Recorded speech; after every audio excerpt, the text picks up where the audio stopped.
Hello, everyone. Welcome to our webinar, Nonhuman Personhood, Scientific Evidence versus Cognitive Biases. Thank you so much for joining us today, and greetings to those who will be watching the recording on YouTube. I'm Lucia Guy, the co-founder and the managing director of the Institute of Animal Law of Asia, and I'll be moderating today's webinar. Institute of Animal Law of Asia, or ILA, is the educational research center that focuses on animal law issues in Asia and the world. At the ILA, we provide research projects which include animal law in Asian countries, on topic, on category, and on species animal law articles. This year, we have launched two programs which are enhancing legal regulations for aquatic animals in Kazakhstan and farmed animal welfare in mainland China. These programs are supported and sponsored by the Center for Animal Law Studies, Lewis and Clark Law School. We have our news source, Asia Animal Law Bulletin, which provides the latest updates on animals in Asian countries and regions. And last year, we have launched the Alliance for Animal Law of Asia, which is the international networking campaign that aims to cooperate with national, regional, and global animal organizations to improve the awareness of animal protection in their respective regions and countries. Since February 2021, we have held quite a few webinars. In case if you missed them, you can go to our website, ilasia.org/events, or go to our YouTube channel, which is Institute of Animal Law of Asia, and find the recordings of those webinars. Please check out our website, ilasia.org, and follow us on social media. It's iAnimalLawAsia on Facebook, Instagram, Twitter, YouTube, and LinkedIn. I'm currently the ambassador of the Global Ambassador Program, the initiative launched by the Center for Animal Law Studies, Lewis and Clark Law School. And today's webinar is organized under the project I'm leading, which is Enhancing Legal Regulations for Aquatic Animals in Kazakhstan. This wouldn't have been possible without the CAL support. Our guest today is Dr. Laurie Marino, the founder and president of the Whale Sanctuary Project and the executive director of the Kemal Center for Animal Advocacy. Laurie has worked on the evolution of the brain and intelligence in many animals, including dolphins, whales, primates, elephants, and farmed animals, and is also involved in various projects at the intersection of science and animal law, and has worked closely with the Nonhuman Rights Project. In May, we have hosted the executive director of the Nonhuman Rights Project, Kevin Schneider. You can find the recording of his webinar either on our website or our YouTube channel.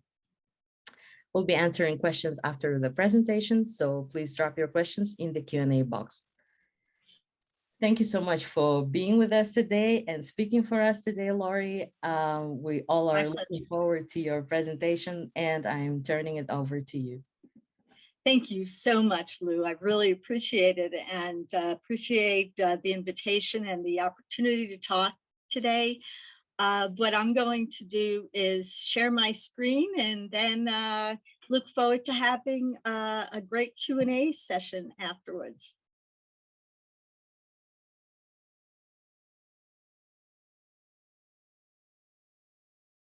I hope you can see that. Today, I want to talk about a topic that's really important called non-human personhood. And I want to talk about the intersection of science, human psychology, and the legal effort to recognize rights and personhood for non-human beings.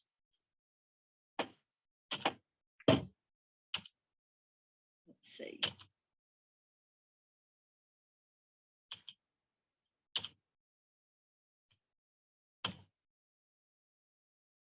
Well, there we go. So today, I want to first start out defining personhood, then review the scientific evidence supporting personhood status for other animals. And then I want to talk about some of the cognitive biases that our species have, that we take to the table whenever we're considering the idea of personhood in non-humans. and then the way forward. And I have a question mark there because I don't have all the answers, and I don't think there are any real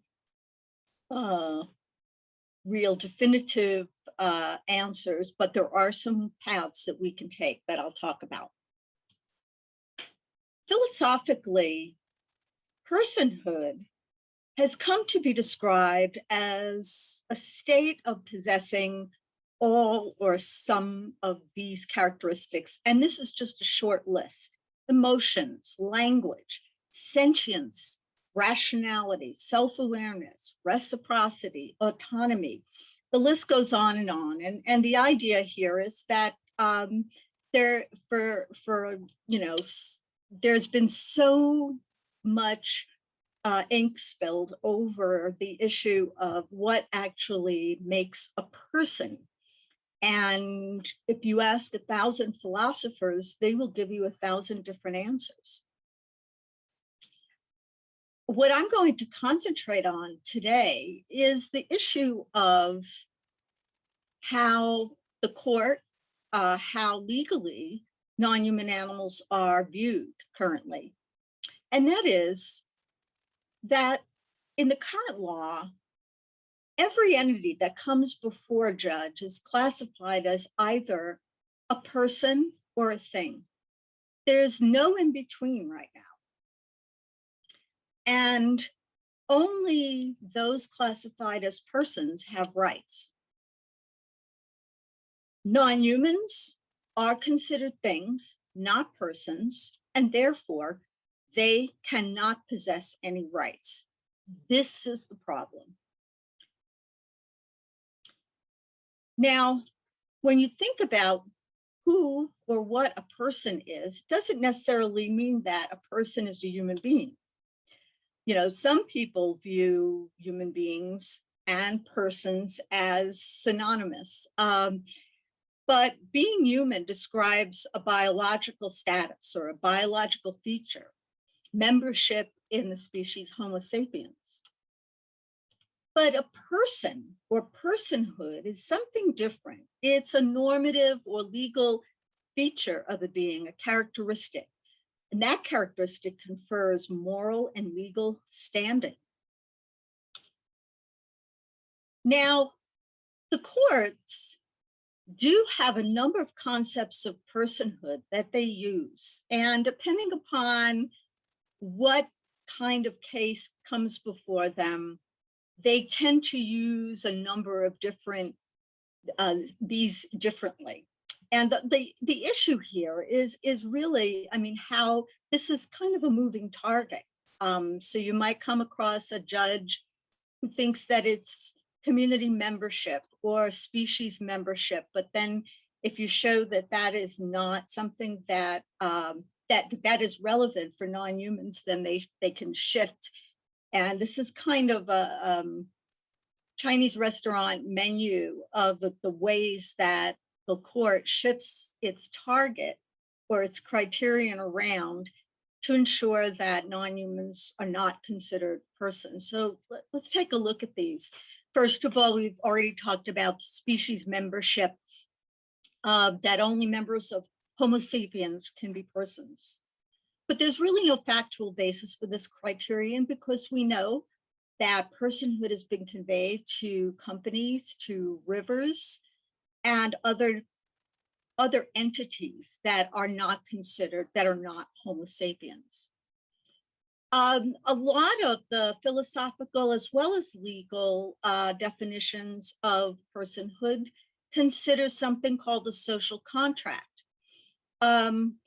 This means that legal rights are connected to societal duties, and that in order to have rights, you have to be someone who is accountable for your actions and play within the societal rules. But we know that social contract is not a good definition of personhood because it excludes many humans who are considered persons, but who cannot participate in the social contract. People who are incapacitated, infants, these so-called marginal cases. So somehow that doesn't really hold. What about community membership? Well, some people will say in order to have rights, be a person, you must participate in the human community, be embedded in interpersonal relationships.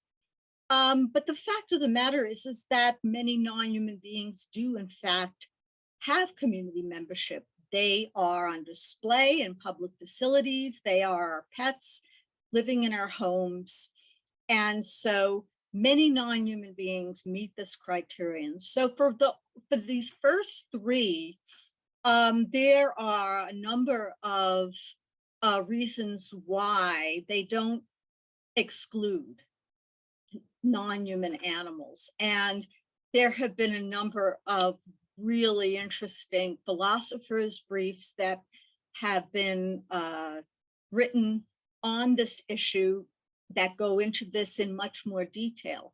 But it's very important to note that these are some of the things that a judge or someone who doesn't want non-human beings to be persons, they'll call on some of these issues. Then there's another one, capacities, where personhood rests on having certain capacities. And that's what I really want to talk about today.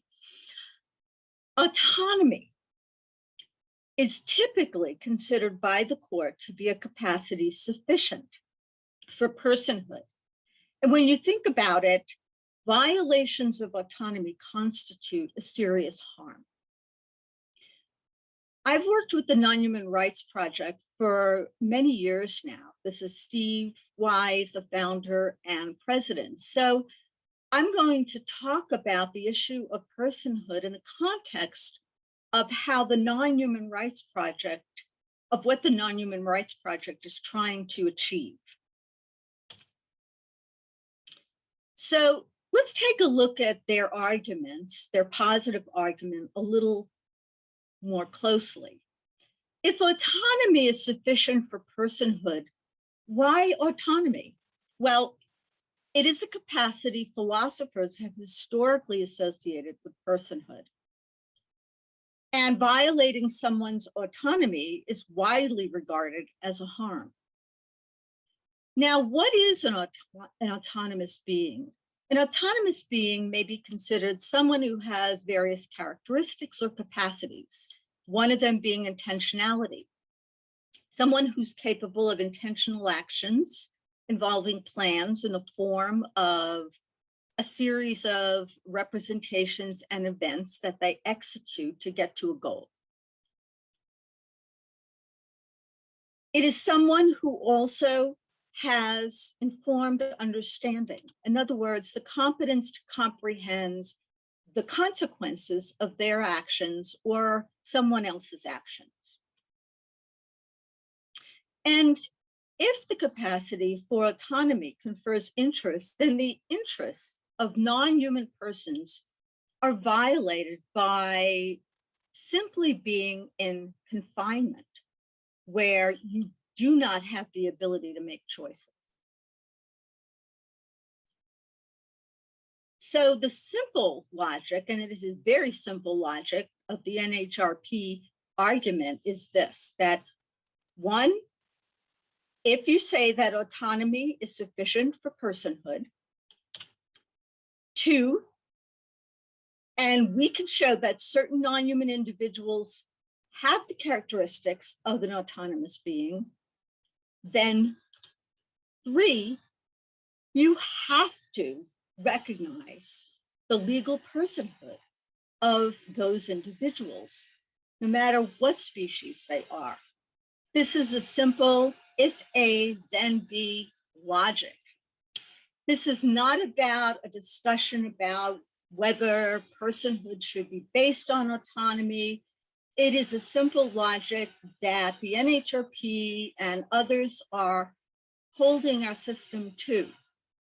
If autonomy is sufficient and some non-human animals are autonomous, then they must be recognized as legal persons if you want to be consistent, logically consistent. Now, not recognized as legal humans, as we know, but legal persons. And I want to recognize right now that there are many other theories around that are very interesting and important that shape how we view personhood and rights for non-human beings. Folks like Gary Francione looking at something like sentience as sufficient instead of autonomy. Regan had a sense offered theory about identity. There are Manisha Deka, for instance, talks about beingness, and others talk about, Fernandez talks about quasi-property, quasi-persons. I don't mean to imply that this is the only way you can think about rights for other beings. However, there is a reason why I think it is probably one of the most important and direct ways to enact change. So with this simple logic laid out, let's consider now the scientific evidence, right? A being with autonomy is a unique individual who has desires, plans, intentionality, a sense of self. And these characteristics are relevant for most judges for basic liberty rights in the human context. So the question is, do any other animals meet these criteria? Do any other animals act intentionally? Do any other animals carry out plans? Do any other animals understand the world around them and their interactions with others? Do other animals make knowledge-based decisions? If the answer is yes, then these other animals meet the criteria for legal personhood. Now, I want to turn to an issue that is a topic of controversy. That is the question of which non-humans are persons. The NHRP, for instance, has been criticized as upholding a kind of criterion that says that, you know, if other animals are like us, then they get to be persons, but if they're not just like us, they don't. And that's not exactly a fair characterization, because what the NHRP is trying to do is pick the lowest hanging fruit. It's a tactic. So they have concentrated on elephants, great apes, and cetaceans, dolphins and whales. Why? Because they are members of species for whom there is robust, abundant scientific evidence for self-awareness and autonomy. However, that does not mean that other animals are not autonomous, self-aware beings with inherent rights.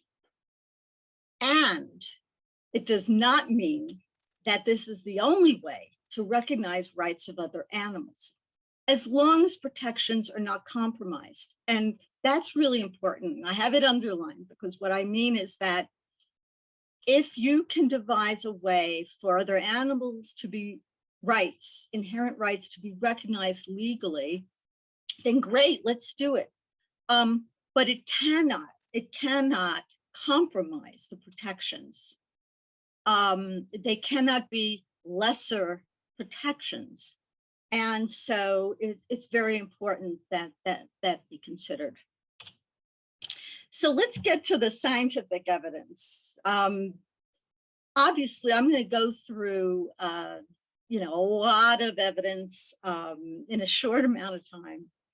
And I just want to give you a sense of what's out there, what is, you know, the accumulated scientific knowledge about elephants, great apes, and cetaceans to date.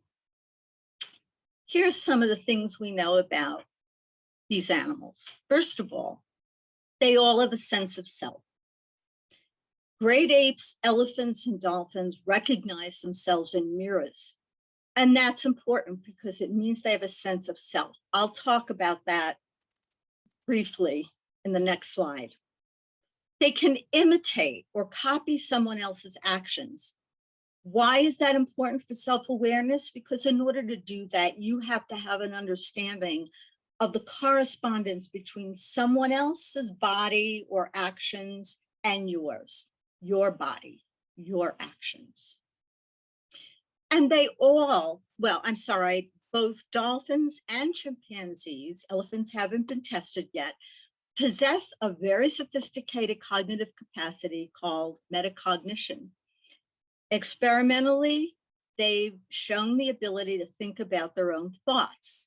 And I can tell you more about that paradigm if someone wants to know more about it. But essentially, they've shown experimentally that they know their own minds. They know what they know what they don't know, and they can convey that in a research paradigm. Now, I want to talk about self-recognition because this is an area I've done a lot of work in. And I want to say something about its special relevance to autonomy. Because I think that, I mean, this is really the story of why self-awareness is so important to the plight of animals. When I did the study in 2001 with Diana Reese, we found that bottlenose dolphins recognize themselves in mirrors. So when a dolphin looks in the mirror, that dolphin is saying, that's me. And that's great. However, on the right, you see a picture of a dolphin who is also in his mind saying, this is me too. A situational awareness of their lives. So a self-aware being knows that things are not going well, that they're living in a concrete tank or a small cage, that they have nothing to do. And so that is why self-recognition is so relevant to the well-being of animals living in captivity, for instance. All of these animals also have intentionality. They understand the mental states of others. They empathize with others. They attribute intentions to others. They understand pointing. And here are some photos from different experimental studies. Dolphins at Lou Herman's lab here on the left, chimpanzees and elephants on the right, showing that when you point to something, they know you are referring to something. That is an understanding that not all animals possess. They also understand causation. If you do something, this might cause something else to happen. And for planning, again, we know from abundance of studies and observations that great apes, elephants, and dolphins plan out activities to achieve a goal, and they do that successfully. Here you see a picture of dolphins from our bubble ring study of many years ago, where we were able to determine that they were actually using bubble rings to play and were planning out a sequence of actions to achieve a certain goal. Here's termite fishing, and chimpanzees and elephants are able to work together as well to achieve a goal. But they're also able to delay gratification and mentally time travel. And that's critically important for making plans. And they can plan a sequence of actions towards a future goal. Now, it's important for me to note here that what I'm doing is reviewing very briefly a mountain of empirical, peer-reviewed scientific evidence that shows that these animals have all of these capacities. It doesn't mean they're the only ones, but it means that they do. So what do we have so far? We have a situation where we have some non-human beings who have all of the capacities that most courts say are needed to be considered a person, a legal person. But that hasn't happened yet. There's been so much resistance to that. And now I want to turn to the issue of why. What is going on? Why? Now, it's really important to note that even in our science, the research questions we ask are speciesist, right? Here's a funny cartoon. For a fair selection, everybody has to take the same exam. Please climb that tree. And you've got a goldfish and a penguin and a seal, an elephant, etc. And what's important about this is it represents what we generally do in the scientific enterprise, right? We find capacities that we have, and then we ask, do other animals do the same thing? And that's an inherently biased way of asking questions. But in some ways, that's all we can do. Because we don't know how to test for things that we can't recognize or that we don't have or that aren't relevant to us. We have to try. So inherently, the scientific enterprise is by nature speciesist. I'm not saying it's illegitimate. I'm not saying it's invalid or irrelevant. It's quite relevant. But we just have to remember that all of the research that I just reviewed for you is this kind. It's all great stuff. It's all great research, but these animals are doing fantastically, even under that regime. So even a dolphin in a tank who is being asked questions about his or her capacity to be like a human shows us that they are brilliant, that they are doing so, even under a human regime. So that's something to keep in mind. How well would we do if dolphins or penguins or dogs use their capacities to test our intelligence and cognition? Okay, so now I want to get to the nitty-gritty here, because again, we want to talk about why is it that judges reject the abundant evidence that shows other animals have capacities that make them legal persons. Well, I want to go back to Aristotle, 300 BC. Some of you may know this. This is a depiction of the Scala Natura. Scala Natura is something that emerged. It might be known as the Great Chain of Being and so forth. But it's a type of a view of the world that was put forth by Aristotle that says that, you know, all nature has its place. Everything in nature has its place on some kind of a hierarchy or scale where plants and quote simple animals like insects are on the lower parts of that. And then you keep moving up to, lo and behold, humans are at the top. And, you know, there are a number of religious systems that then put God and angels and deities above humans. But we're at the top in terms of all the beings on Earth. This is the main assumption that we've been living under. And it promotes the paradigm of human exceptionalism, that humans are, one, above all other species. Now, what does above mean? Well, it could mean above in value, above in complexity, above in intelligence.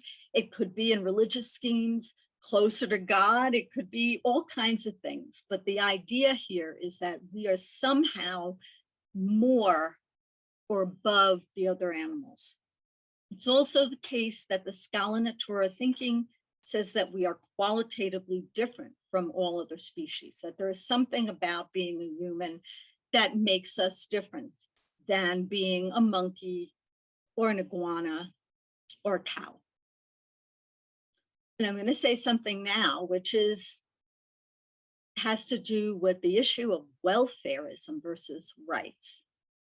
I believe that welfarism is the result of the Scala Natura, because when you think about it, welfarism is all about, okay, let's try to make things better for the other animals. within this scheme, you can still use other animals, you can still exploit other animals, just do it in a kinder way. But it does nothing to dismantle the scala natura, which is, in my view, the view that is preventing us from recognizing the legal rights of other animals. Now, if you think in this day and age that we don't still hold to this ancient view, it's not the case. It is pervasive. Here are some terms and concepts used in popular books, textbooks, scientific articles, films, classrooms, statements like lower versus higher animals. You still hear that.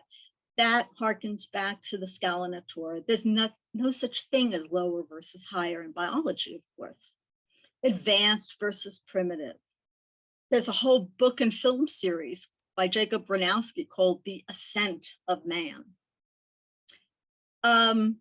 Humans are often depicted as the end stage of the primate family tree.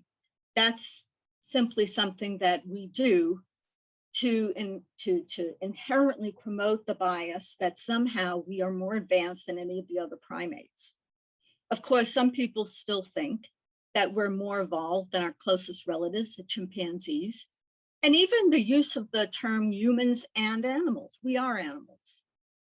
So these things are still around. It's still in our textbooks, in our classrooms, in our heads. And it pervades our entire way of living. And the examples are animal agriculture, animal entertainment, animal experimentation, animal work, animal clothing, and human-animal conflict. In the case of human-animal conflict, what's really important to note here is that whenever there is a situation where human livelihood or human desires are pitted against animal lives, the animals are always the ones that take the fall. So even in the case of human-animal conflict, human exceptionalism always wins out. So now I want to get a little bit deeper into the psychology, some of the work that I've done with my colleague, Michael Mountain. The question becomes, why are we so resistant to recognizing personhood rights, parity with other animals? And of course, you know, if you really look at this from the point of view of the obvious, it's convenient. It's convenient to be deluded into thinking that you are exceptional, because then you can eat whoever you want and be entertained in whatever way you want, et cetera, et cetera, et cetera. You don't have to worry about who is on your plate, okay? Because that's just the way of the world, and it's convenient. Imagine the inconvenience of having to deal with not exploiting animals in this way. But there's a deeper psychological level that I would argue, and I'm going to talk about that now. And it goes all the way back to this gentleman, Ernest Becker, who was an anthropologist who wrote a book in the 70s called The Denial of Death. And you would think, what does this have to do with what we're talking about? Personhood rights for animals. Well, I'll tell you what I think. His book, Denial of Death, was pivotal in launching a whole area of social psychology research called terror management theory. And terror management theory is not about how we deal with terrorism. It's about how we deal with the terror of knowing that we are animals who are going to die someday. And it was brought to the forefront by Solomon, Greenberg, and Pazinski, who were three social psychologists in the 90s who said, okay, I think this guy, Ernest Becker, is onto something. Let's test this hypothesis. The idea behind terror management theory is that human beings are explicitly aware of the inevitability of death. And that creates the potential for overwhelming terror. That is the thing that unconsciously everyone wants to escape. And that there's only really a couple of ways we can reduce that anxiety, and that is by embracing cultural worldviews and self-esteem. I'm not going to talk about the self-esteem part because this is a really complex literature, but I am going to talk about its relevance to how we treat other animals. The rallying cry of our species, in my view, and in what we do to other animals, seems to be, I am not an animal. We do things that make sure that we do things that reinforce the idea that we are at the top of that ladder and are somehow not the same as the other animals. And we are motivated to do that because of our fear of our own mortality. Other animals die, other animals go into the ground and are eaten by worms, but not us, something else. We have to be something else. So this is a hypothesis, and the question is, what is the evidence for it? Well, there's a ton of experimental support for terror management theory. There are over 300 peer-reviewed psychological experiments done across 15 countries that show that reminders of our own mortality increase prejudices, cultural biases, political tendencies, and views of other animals. And Jamie Goldenberg, who works in this area, has stated that cultures promote norms that help people to distinguish themselves from animals. That's the scala natura. That's why it's been around so long. And here we are in 2021, and we're still holding to it, despite all the scientific evidence that the world doesn't work that way.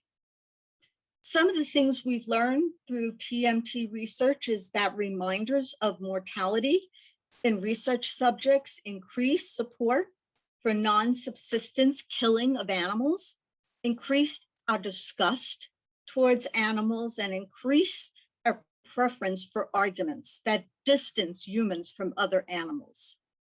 And this is why legal personhood, or even philosophical personhood, for other animals is such a threat to human beings. In 2009, Goldenberg wrote that mortality salience triggers psychological defenses against both other animals and other humans, extending its reach to the widespread and robust psychosocial phenomena of objectification and subhumanization. From this perspective, humanness is typically defined as that which distinguishes humanness from other animals. And the same is true for personhood. Michael Mountain and I have been looking at this issue for a number of years. And I just want to note that we have a new white paper coming out called I Am Not an Animal, Denial of Death and the Relationship Between Humans and Other Animals, that we are going to make available soon, that lays all of this argument out in much greater detail than I have here. So I want to end with the way forward with the question mark, right? Because I think there's some very deep unconscious issues here that have to be addressed in order for us to get past our fear of seeing ourselves as other animals and other animals as being those deserving of the recognition of their inherent rights. So welfareism tends to have 3 R's, and I'd like to propose my 3 R's for the way forward. First is recognition. Recognition of how and why human psychology promotes animal abuse and exploitation. What is turning all of that? And that's what I just talked about. Rights. Enforcement of ways to protect other animals from our own species. Knowing that we are driven to exploit and abuse other animals for very deep reasons. We need to find ways to protect other animals from ourselves, and welfare doesn't do it. Welfare maintains the status quo. Rights are the way to go. And finally, restitution, giving back whatever we can, making right in any way we can what we've already done. It could be in the form of sanctuaries. It could be in the form of any reparations to other animals that need to be done to recognize what we've done. And we can't reverse everything, but what we can do is recognize, provide rights, and try to repair as much as possible the damage we've done.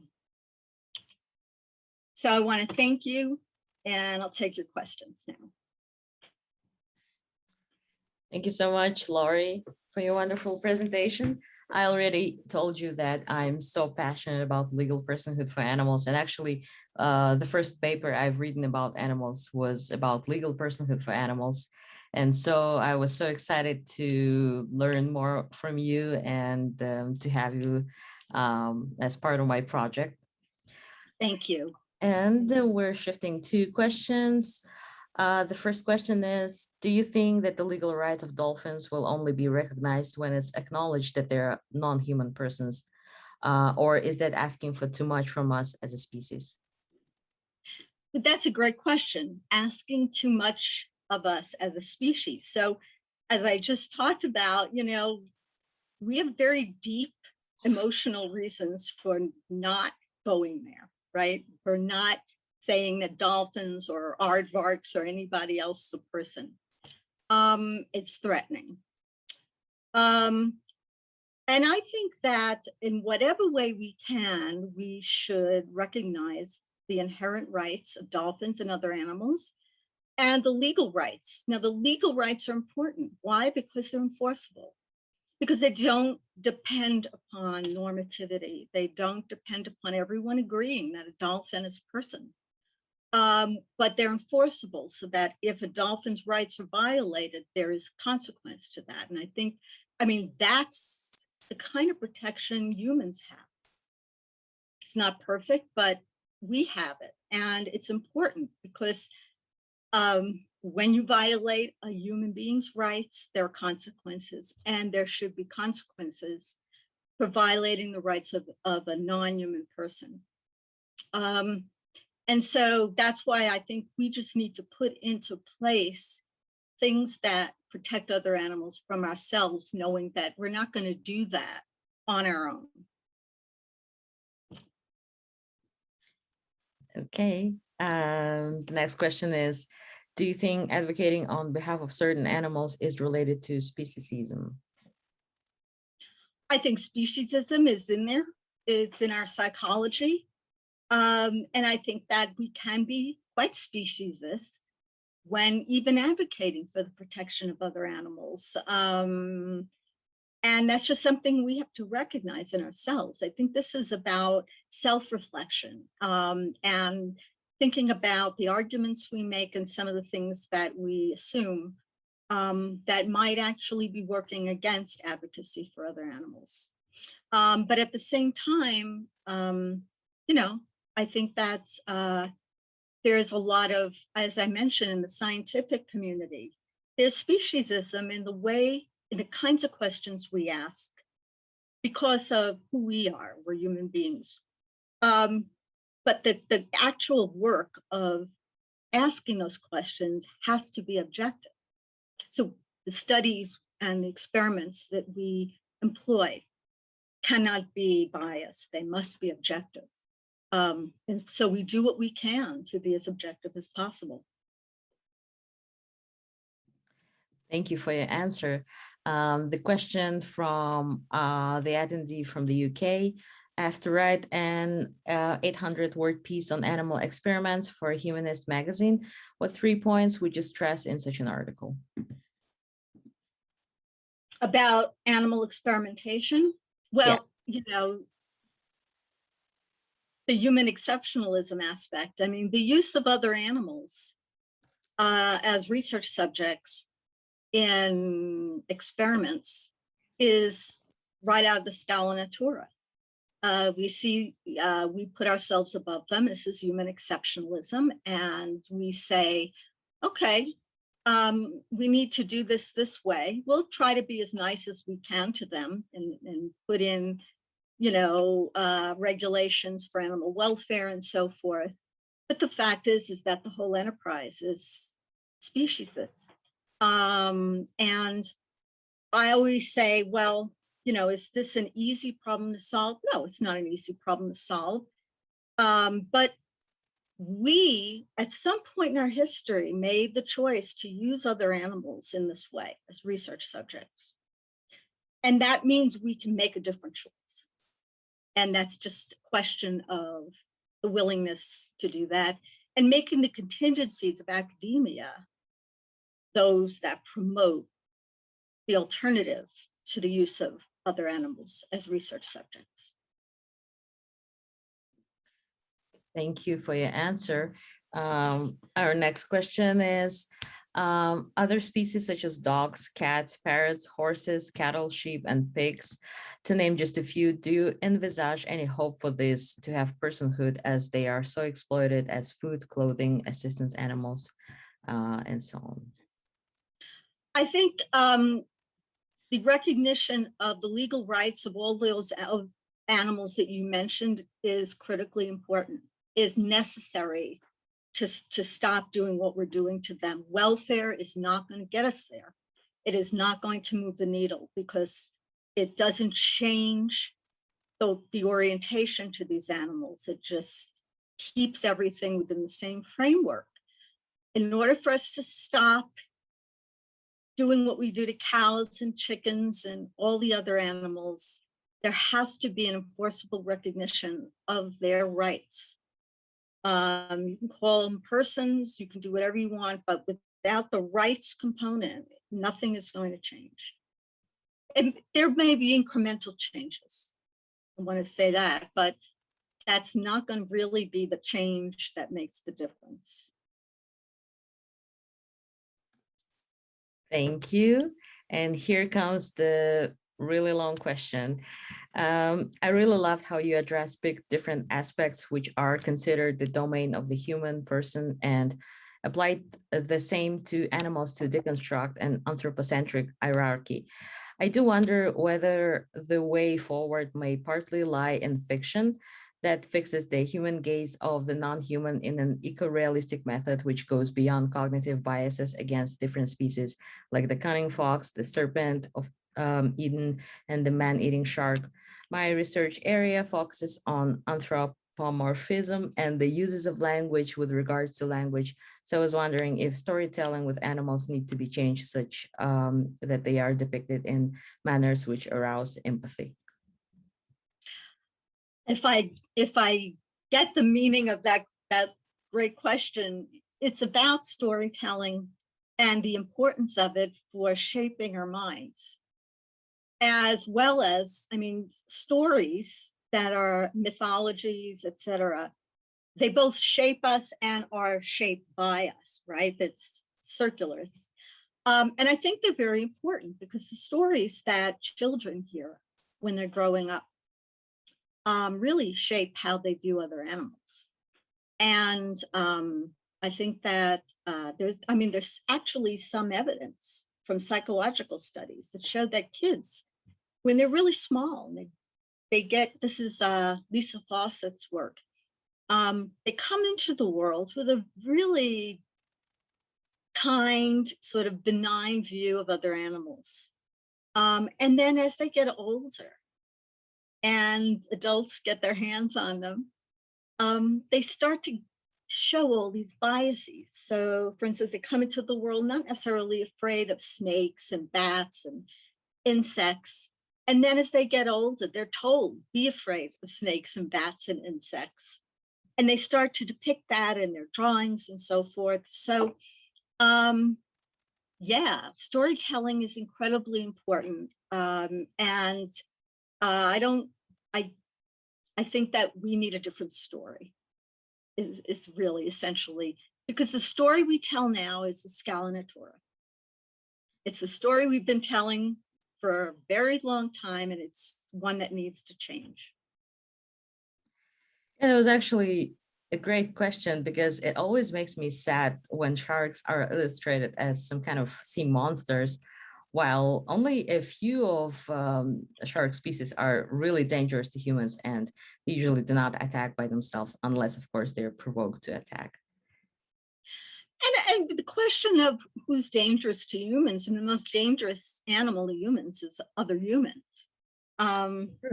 So, that's true.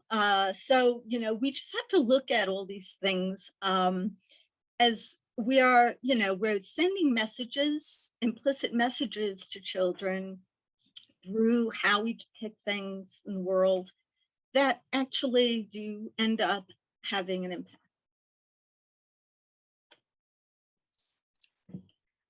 So the next question is, in order to be the most effective advocates for other animals, how do we communicate with people who believe that it's an insult to acknowledge that we're all animals? So this is really interesting, because this issue of animality, right, is so broad. And I was at a conference, the Brooks Institute, last year, and there was a discussion about animality. And so let's think about this. Animality. We are animals, right? I'm a great ape, period, full stop. You are too. And everybody is. We're great apes. There's no other way to look at it biologically, genetically, evolutionarily. We're great apes. We're right in the great ape clade. And so the question is, why don't we want to be what we are? What's wrong with being a great ape? And so I talked about the fact that what Becker showed and what the terror management theory research shows is that there's something very wrong in our minds about being considered a great ape, because when you're considered a great ape, you are an animal, and that means you're going to die and go into the ground like everybody else, but also it's a put down. And I've spoken to philosophers and advocates for animals like Silko and others who come at this from a different perspective as African-American advocates for animals. And it's clear to me that, when you call somebody an animal, right, it's more than just a biological term. You're saying you're down there in that Scala Natura, somewhere in the rung below me. So it's a loaded term. You say, oh, you're an animal. You're saying more than just, oh, you're a member of the great ape clade. You're saying you're lesser. And so that has to be addressed. That has to be recognized. And so the question of animality is a very complex one. Thank you. Another question is, what are your thoughts on the emotional welfare of service, therapy, and ambassador animals? Wow. Okay. So emotional therapy and ambassador, I generally believe that the use of animals in this way is just more of the same, human exceptionalism. So what we've decided is that it's okay to take a little puppy and basically impose upon that puppy a life of a certain kind. I'm not saying it's bad or good, but that we've made the decision for that puppy or that bunny or that kitten or whoever. And it's an imposition. And my view, and I've looked at this for many, many years, is that we really have to take a good hard look at these animal-assisted therapies. I've looked at it from an empirical point of view as a scientist. I've looked at the question of whether using other animals as therapists, for instance, is actual therapy and what's the empirical evidence that it really does a lot of good. The fact of the matter is that overall, animal-assisted therapy has effects that are moderate, temporary, and only in a very limited way. So people who pet a puppy, you know, their blood pressure might go down, their anxiety might go down, but you get the same effect with a robot or a plant. There's actually very little evidence that you need a live animal in animal interventions. Now, of course, that's different for people who have seeing eye dogs and that, but in general, animal-assisted therapy is not very well supported by robust data. And I've done a lot of work on dolphin-assisted therapy. And I have a webinar coming out next 2 weeks from now on that issue. And I can tell you that dolphin-assisted therapy is not valid at all. It's not therapy. There's absolutely nothing to it. So I think we really have to take a good long look at how we embed other animals and not only, you know, just that, but what it does to them. There's growing evidence that if you are depressed or anxious, those emotions flow down the leash, as it were, and the dog at the other end becomes depressed or anxious. So, you know, there's a lot to this, very complex, and I'm generally not a big fan. Yeah, I think it's especially common myth about dolphin therapies. So I'm so excited about this upcoming presentation of yours on dolphin assisted therapy. And for those who haven't registered, please do. It looks like to be a very interesting webinar. And I have a special guest. I have Dr. David Celeberti, who is a behavior analyst who's worked for many years with children and people on the autism spectrum. And we've come together to let people know why dolphin-assisted therapy is not therapy. Okay, we will try to answer all questions, but I don't think it's possible. So the next question is, by recognizing speciesism as a derivative form of our fear of death, how this knowledge should change the work to promote animal rights? Should we look for a new approach from psychology and or spirituality? I think that the first is a great question. I don't have all the answers because first thing we have to recognize it, right? So we have to recognize what's behind the fact that we continue to exploit and abuse and distance ourselves from other animals. That's the first step. Then the second step, I think, is I'm not sure we can overcome it, but what we can do is put in place protections for the other animals with the recognition that of our what we are. So it's recognizing who we are as a species, why we do what we do, and then despite ourselves, put in place protections that make it harder for us to enact those deep defenses and fears that cause us to mistreat other animals. Okay, thank you. People keep asking how to register for the webinar. I'm trying to find a link. So the next question is, would you agree that welfare tend to just kick around how we do what to animals rather than necessarily improve their lot in relation to farm assistance pet animals? Yeah, I think welfare, it's not that welfare isn't important, but it's not going to move the needle. It's a maintenance of that status quo, Stalinatori, human exceptionalism. You can still use them, but just let's use them in a gentler way.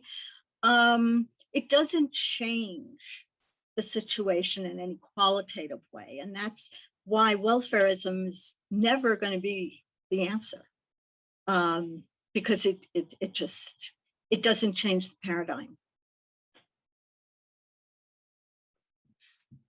Okay. And I think we're gonna answer the last question. Can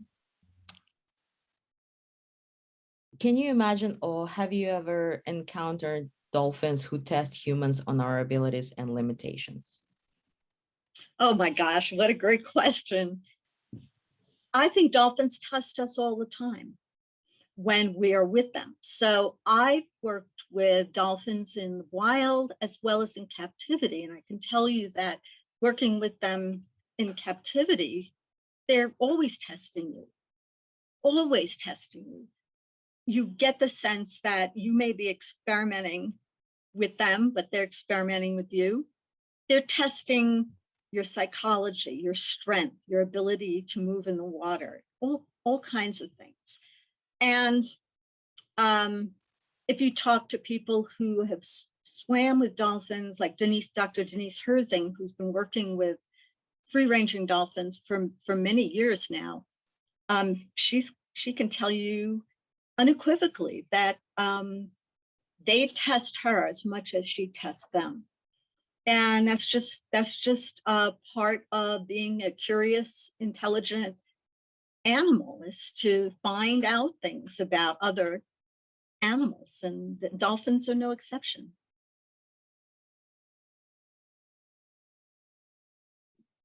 Okay. And I think that's it for questions. If your question wasn't answered, please kindly contact Lori directly. Thank you so much, Lori, for speaking for us today. I personally learned so much from you. And the recording will be available on our YouTube channel and on our website probably next week. So please follow us, and thank you. Have a great day. Thank you. Thank you so much to you, Lou, for inviting me, and to your audience for fantastic questions. I really appreciate it. Be well. Bye-bye.